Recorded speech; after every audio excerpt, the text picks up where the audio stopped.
जय जगन्नाथ भाई माने जहा आपण माने होछन्ति गुणग्राही एवं प्रतिभा जेमिति वन्यजुथी तार महक द्वारा चतुर्दिग को महकाई दे थे सेमिति प्रतिभा मध्य सेमिति गोटे कथा जोठारे थी से निश्चित भाव में प्रकाशित हम प्रकाश पाइब जहा हो आपण मानकर भल पाइबा एपरि भाव में आम मानक प्रति थाउ एवं आम आपण मानक प्रति मध्य आमर भल पाइबा एमती ढेर सारा रही थाउ से प्रभु श्री जगन्नाथंकर इच्छा ही पूर्ण हो। तो आमे देखिबा आज जड़े भक्तों कथा तो आलोचना करवा किंतु कथा होची भक्त माने भगवान को किपरि सेवा कले। आज तो हूँ गणेश चतुर्थी प्रिय गणेश चतुर्थी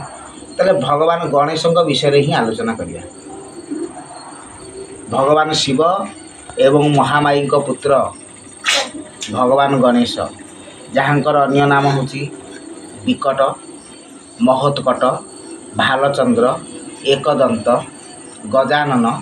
गणपति ये सब नामर महात्म्य रही। आम जदि तत्व को जाणिकी आम प्रभु को आराधना करवा तो आमको आराधनार उचित फल मिल पार। तेणु कहीं सी मूषिक वाहन कहीं मूषार आपण मैंने देखूँ तार लंबा लंबा कान अर्थात आम कहवा अल्प शुणा बेसी। भगवान गणेशंकर मध्य कान होची विशाल उदर मध्य विशाल अर्थात उदर विशाल अर्थ अधिक खाद्य खाइबा ता नहीं भल खाद्य खाइबा किंतु कम खाइबा किंतु विशाल उदर अर्थ माने हम जे आम अधिक ज्ञान को आहरण करवा। एवं तांकर शुंढ रही शुंढर प्रतीक होची कौन ना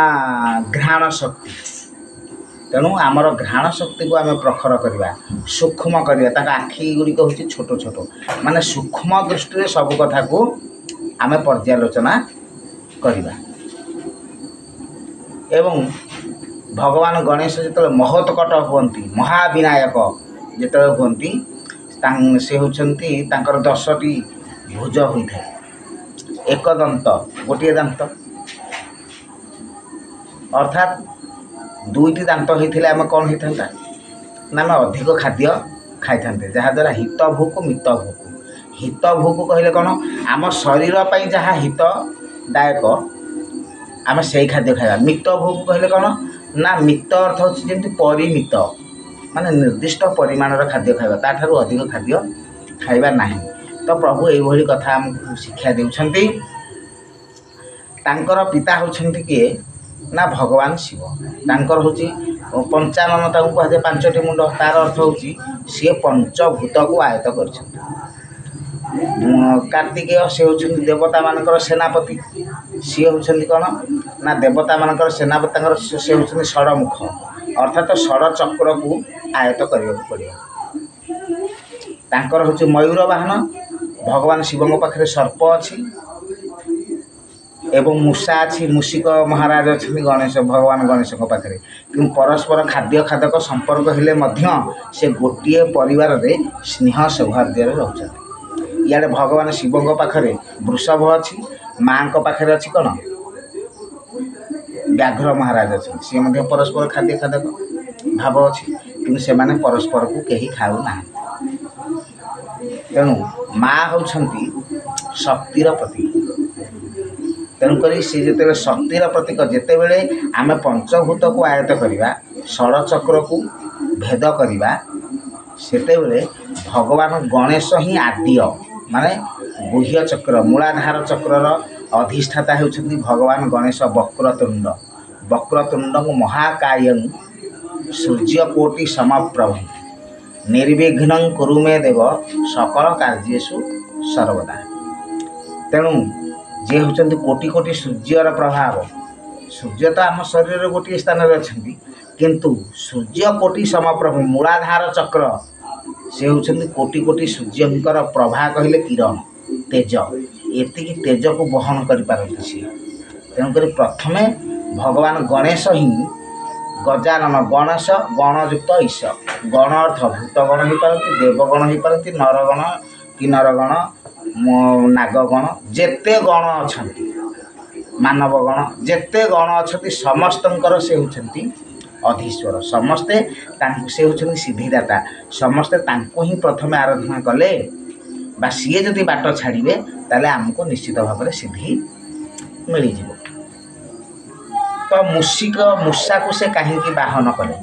मूषा हूँ किए ना से होती स्वयं जमराज जम अर्थ हूँ संयम जदि आम संयम उपर उपवेशन करवा तो आम बाक संयम खाद्य संयम आचरण संयम सबुथ जदि आम संयमता रक्षा करवा ताहले जमराज मध्य आम पाखे हारीजी जिते बड़े सृष्टि प्रलय है से जमराज आसिक समस्त नापी आसिले भगवान गणेश बेकरे से जो 22 मोहन चमड़ार दौड़ीटा पकड़ जदि पकईदेले भगवान गणेश को एत सहजरे माने आमर मूलाधार चक्रटा खोलवाटा एत सहज नुह मुख्य गेटा जब खोलीगला ता ऊपर सब खोली तेणु भगवान गणेश को हल्ई देवाटा एत सहज नुहे तेणु जमराज को से कौन कले टाणी आणिकी माने संयम जार संयम हार मूलाधार चक्र तार खोल ना आ जे संयम रक्षा कला संयम जार अधिक है तार मूलाधार चक्र खोल तेणुक सी कौन कले जम को टाणी आणिकी बसी पड़े माने संयम हारीगला तेणु सी जो बसिले राति पाहीगले समस्ते जानवे जम राजा भगवान गणेश बस लज्जा लगे तेणुक सी कौन कले मूषा रूप धारण करते से गोटे नगण्य जीवर रूप धारण करें ये तो हूँ आज्ञा भाई माने ये तो हूँ गोटे दिग आउ तापर गोटे भजन परिवेशन करवा।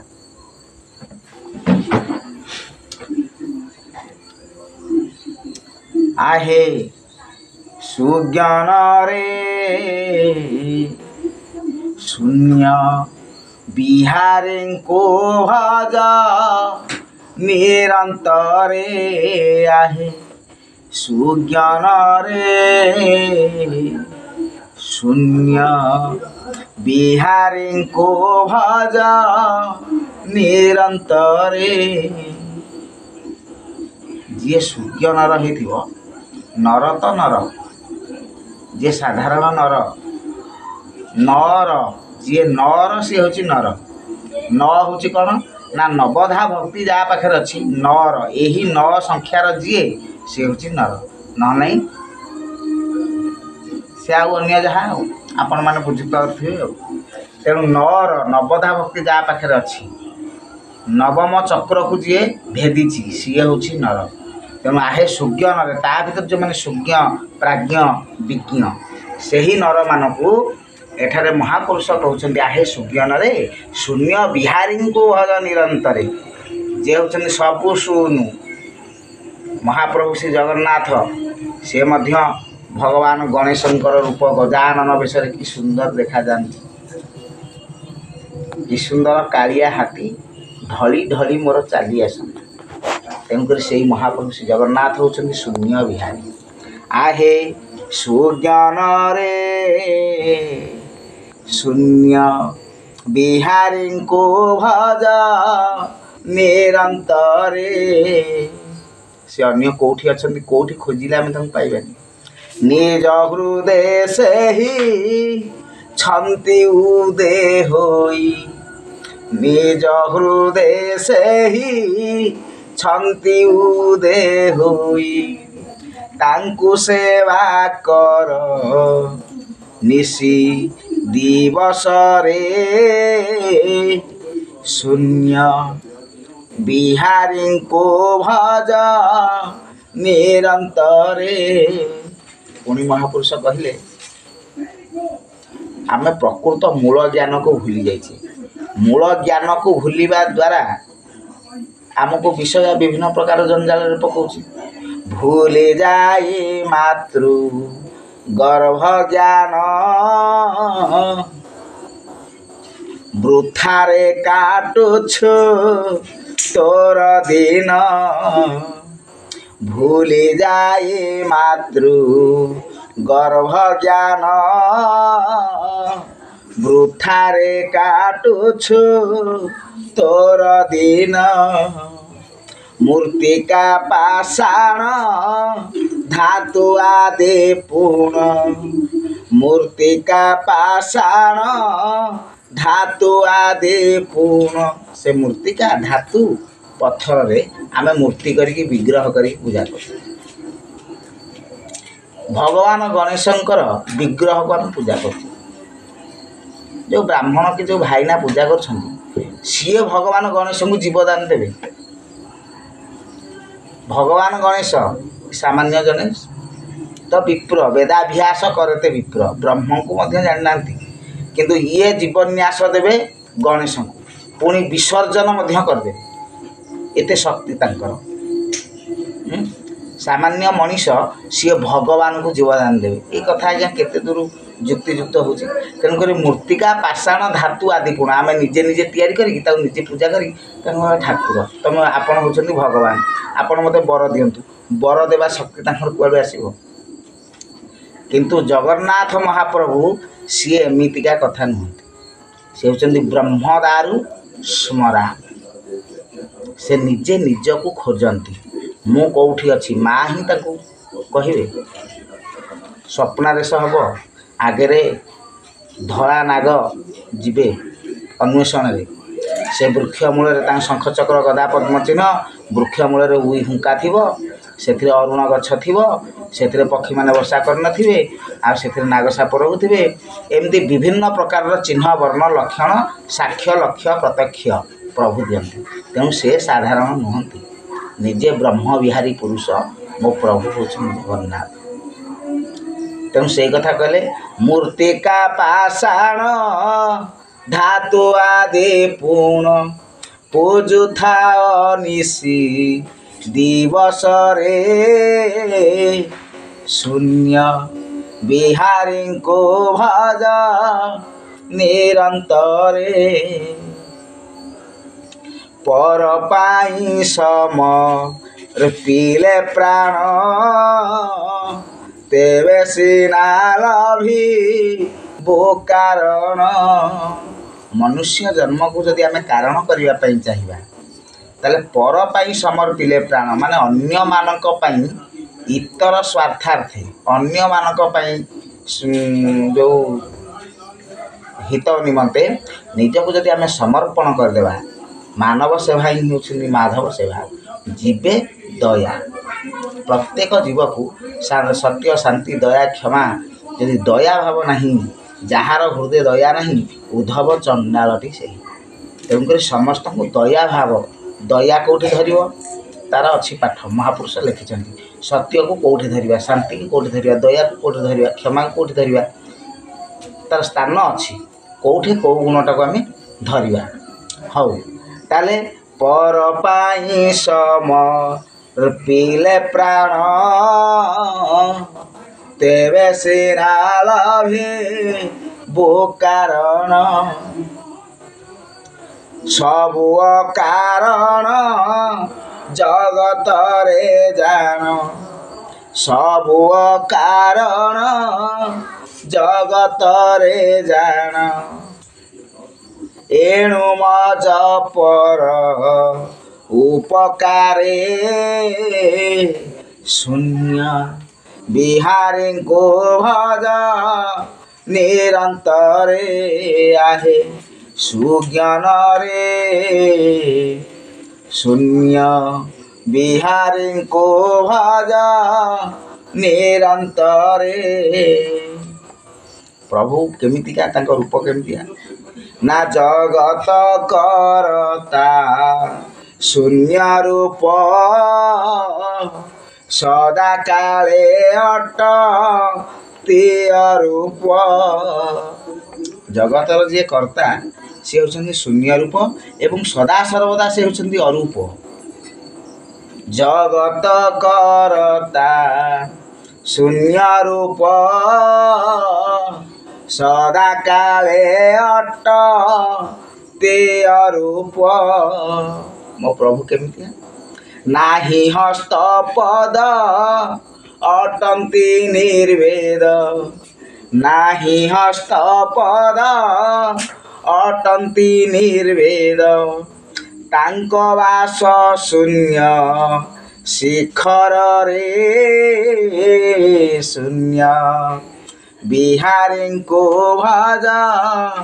ନିରନ୍ତରେ ଆହେ ସୁଜ୍ଞାନରେ ଶୂନ୍ୟ ବିହାରୀଙ୍କୁ ଭଜ ନିରନ୍ତରେ।